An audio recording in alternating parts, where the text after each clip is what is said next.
I'm going to say this in the least hypey voice as possible. What I'm about to share with you, I really believe is 10 times more powerful than a morning routine.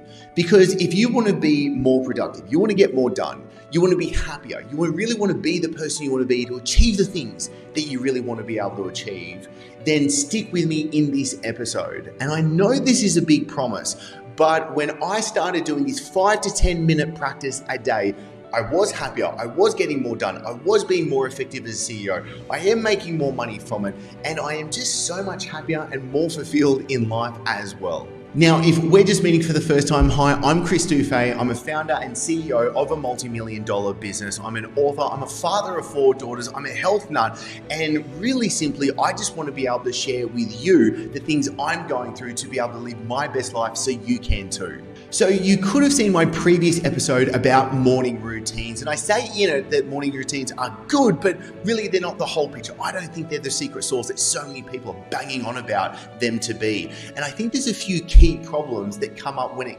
really comes down to this, and it's the problems I was falling into. The first one really is I was busy. I was just doing too many things. I had way too many things on my to-do list, and I felt like I was just running around like an absolute lunatic trying to do everything, and I felt like my to-do list was getting longer and longer, and I was becoming less and less effective. The second big problem that I found was, and it really comes down to Socrates' quote, an unexamined life is not worth living. For me, I was falling into a really big trap of me actually feeling down about myself. But then when I was talking with close friends or even my wife, Lauren, they would talk about the great things that were happening in my life. And I was like, why am I not seeing that? Why am I focusing on the bad things and I'm not focusing on the good things and being really grateful about that? And thankfully, this practice solved most of that problem. And the cool thing is that all of this, and what I'm going to share with you today, is all in this tiny little journal that really only takes me 5 to 10 minutes a day to be able to do. Now, I'm going to take you through both what I do in the morning, but really importantly, what I do in the evening, because I think this is a big part of what so many people are missing right now. This is where I found the secret sauce for myself to be able to get really clear on who it is that I really want to be. What is it that I need to do so that I can be that person and so that I can achieve or really experience the things that I wanted to achieve? And also, really importantly, this is not me coming down from the mountain with the perfect answers etched in stone. Far from it. As we go through this, I'd love for you to be able to comment below and tell me what are the things that you think could work for you. Are there different questions that you're asking for yourself? Are there different practices that you're using that you're finding useful as well? Because I find actually making sure that you're being malleable and changeable as you go through this process is actually the thing that you need to be able to have some awareness to. Because if you just stay rigid and you just follow, let's say, exactly what I have for you in this episode, I don't think you're going to get the most optimal results. Now, one more thing before we jump into actually going through what this practice is. And let's talk about the when, because there is a really high chance, high likelihood that just like me, you're busy. You've got a lot on your plate. Your days are pretty packed. So for me to say, hey, I've got a 5 to 10 minute practice, which is only a short part of time, it could still be really quite frictioned when it comes to you being able to put it into your day-to-day life as well. So let's talk about the when and how to actually fit this in so you can easily and, dare I say, happily be able to do this as well. For me, the routine works really simply is we have dinner together as a family, and then after dinner time, I go do a sauna and ice session. That typically only takes me about 30 minutes because it's nice and close to our home. Then I get to be able to come back and then I put the girls to bed. I've got 4 daughters and I put my daughters to bed. And then after I have the daughters to bed and they're sound asleep, I then walk downstairs and I pick up this sucker, this little journal, and I simply go through a couple of questions I'll take you through in just a second. Now, for me, is something I think is really important is thinking about habit creation, habit change, how to actually do it, because it would be great for you to be able to stick with me throughout this episode and for you to be like, that was really good, Chris, that was really helpful. But is it? Is it actually helpful? I think the only way we can really make this practical and as most useful to you is, can you actually put this into place? Now, there's 2 books I highly recommend when it comes to this. The first one is Tiny Habits by BJ Fogg, and the second is Atomic Habits by James Clear. I gobbled these up back to back really quickly, and I think they're absolutely immaculate when it comes to how to be able to put practices like what we're talking about today into your daily lifestyle. So a couple of things just to be able to help. The trigger for me doing this practice, for me having now this habit that I do every single day, is once I get the girls to bed. So I know once I've got the girls to bed, I walk out of their bedroom. For me, I have the trigger to walk downstairs and pick up this thing. Secondly, it's the reward.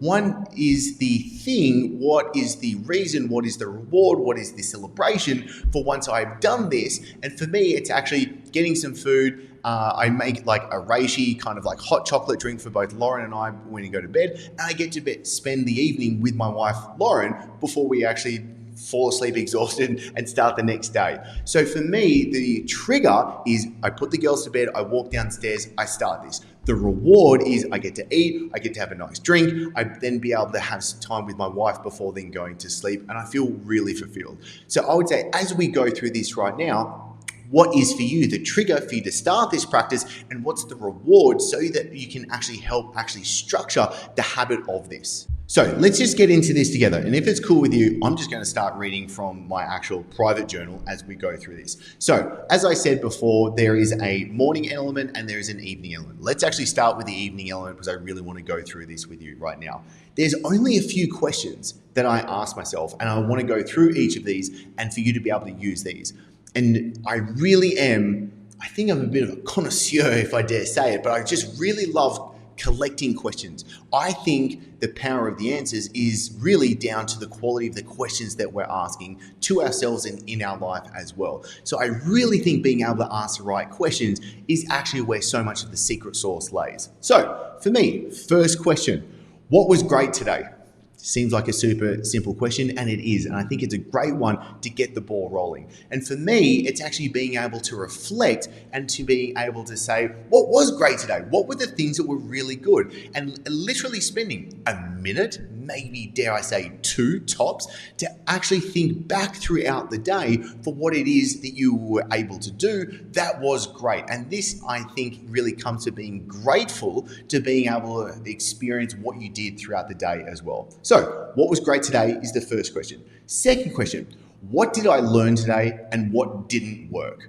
Now, for me, I want to actually look throughout the day and I want to be able to be like, where did I stuff up? Where did I go wrong? What didn't work? What happened that I didn't think was going to? And me being able to be like, what did I actually learn from it as well? I think having the honesty when it comes to being able to answer this is really important. And I've got to be honest, I think when I first started this and I was asking myself that question, what did I learn today and what didn't work? I think I was being a bit soft with myself. I think I wasn't being as honest and transparent with myself as now. But I think today I'm getting a little bit more harsh with myself, but it's only through love at the same time. Third question, where was I playing the victim? Now, for me, this question has been absolutely transformative. And I think it goes really deep. Where was I playing the victim? I think a lot of the time it comes down to us not taking 100% responsibility in our life, which I truly believe we need to be able to do for us to be able to live our best lives. The flip side of that is victimhood.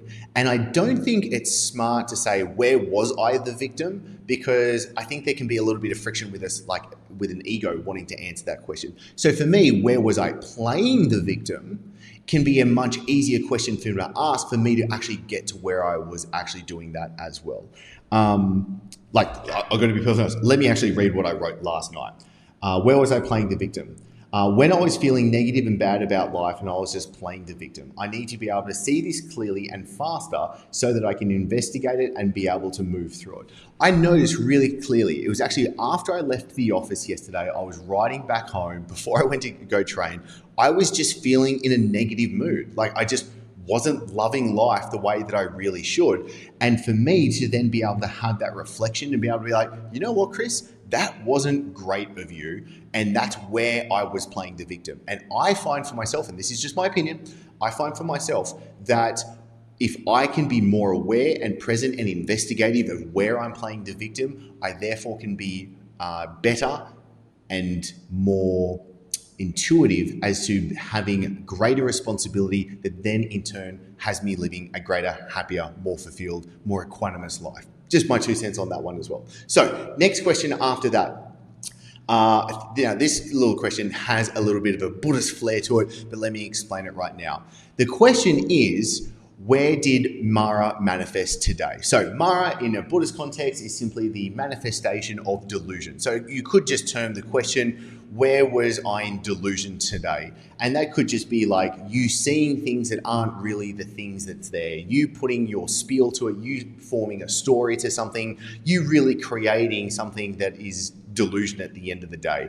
I like asking this question, where did Mara manifest today? Because it gets me to have another question to kind of look at, another angle to kind of pierce through the veil of me being able to be like, oh, you know what? I was in not a skillful mind state. And if I can find where I'm not in a skillful mind state, I can then investigate through it, and therefore I can start being better, which goes into the next question. How can I do better tomorrow? I love being able to answer this question every single evening. I get goosebumps every single time this stuff comes up, because for me, I think it's really important to actually, again, let me just read what I actually wrote yesterday. To be more aware of my thoughts and feelings and not to be caught up in the I, to be more loving and joyful. I found where I could do better was, you know what? The time that I had with my daughters yesterday, I don't think I brought my 100% best self and I was most joyful. And that sucks. That makes me feel bad. And I think it should make me feel bad because I'm not giving them the best me. And so for me to be more loving and joyful is something I did. And again, I'm shooting this in the morning right now for you. I just left the girls. They were finishing their breakfast. And I really made an effort to be really joyful, really loving, really compassionate, really present. And I feel better because of that. And it's thanks to being able to go through this. And then lastly, the question is, well, there's actually 2 more things to do with this. Lastly, the last question is my intention for tomorrow. I simply scribble down a couple of lines as to what is my intention for tomorrow. And it gives me a North Star as for what my focus should be, knowing so when I get up tomorrow, I hit the ground running. I have a rolling start. I'm already in momentum of knowing what it is that I want to do and what I want to be able to create from the day. Now, lastly, the last thing that I do at the top right of every single page of this, I give myself a ranking. I rank myself every single day, 1 out of 10. But I do have a rule. I can't give myself a 7. I think a 7 is a bit of a cop-out. So for me, it's either got to be like, let's say if it's going to fall at about a 7, it either has to be an 8, which is a good. So passing grade for me is an 8, 9, 10. But a 6, that's not a passing grade in my eyes. That's not good. So for me, I like taking 7 out of the equation because it's either a 6 or an 8 if it's going to fall around there. And for me, there's a nice clear definition. 6, not great, Chris. You got to do better, move forward and have the awareness about it. 8, fantastic. How can we continue this momentum? And yesterday was a 9, so that was really good as well. Now, really quickly, because I want to be able to have this in this episode for you as well, the actual morning routine. And again, I'm not going to go through the morning routine. I'm just going to go through the questions, which is my morning reflection. Really quickly, I want to be able to share this with you so you can be able to use both if you want to. Firstly, I just write down what are my goals this year. I write down 3 of my top goals this year, so I'm just focusing on that. Secondly, I write, what am I grateful for? I literally write 1, 2, 3 sentences about what I'm grateful for, but I just talk about one topic. I want to go deeper into that one thing and really feel why and how I'm grateful for that, whatever it is, being in my life. Then I write down my intention for today. So again, we just spoke about it previously, the intention for tomorrow in the evening. In the morning, I write my intention for today, so I get clear about it. Now, then this one, I think this is the reason I really want to share this with you. I then write down, today will be a win-win. Now, for me, there's 6 main areas of life, which is father, husband, friend, entrepreneur, happiness, and health, okay? They're the 6 areas that I currently kind of like set myself with, and I'll literally write those 6 down: father, husband, friend, entrepreneur, happy, healthy, and I'll write down what do I need to do for each of those for it to be a win for the day. Now, I'll just stop it there because I really wanted to cover that, because for me, how that relates from morning to evening is I will look from my evening reflection to my morning, which is why I keep them on the same pages together. And I'll see, do you know what I mean? What did I actually do as a father, husband, friend, entrepreneur, happy, healthy? And that helps me guide where I did good, where I did bad, where I need to be able to do better, and my ranking for the evening reflection as well. Now, that's super simple. I think it is a profound practice. I'd love to know what you've been able to take away from this episode. So if you have enjoyed this episode, please click like and do subscribe if you haven't already, because it would be a bummer if you were to miss out on the upcoming episodes and volumes of everything as well. And as always, thank you so much for being here. I appreciate you sticking with me through this. I really hope that this practice becomes something that is you can change and mold and create for yourself, for you to become the person that you want, for you to live the life that you want, and for you just to really be as happy, healthy, and as wonderful for you as well. So I'll see you in the next episode.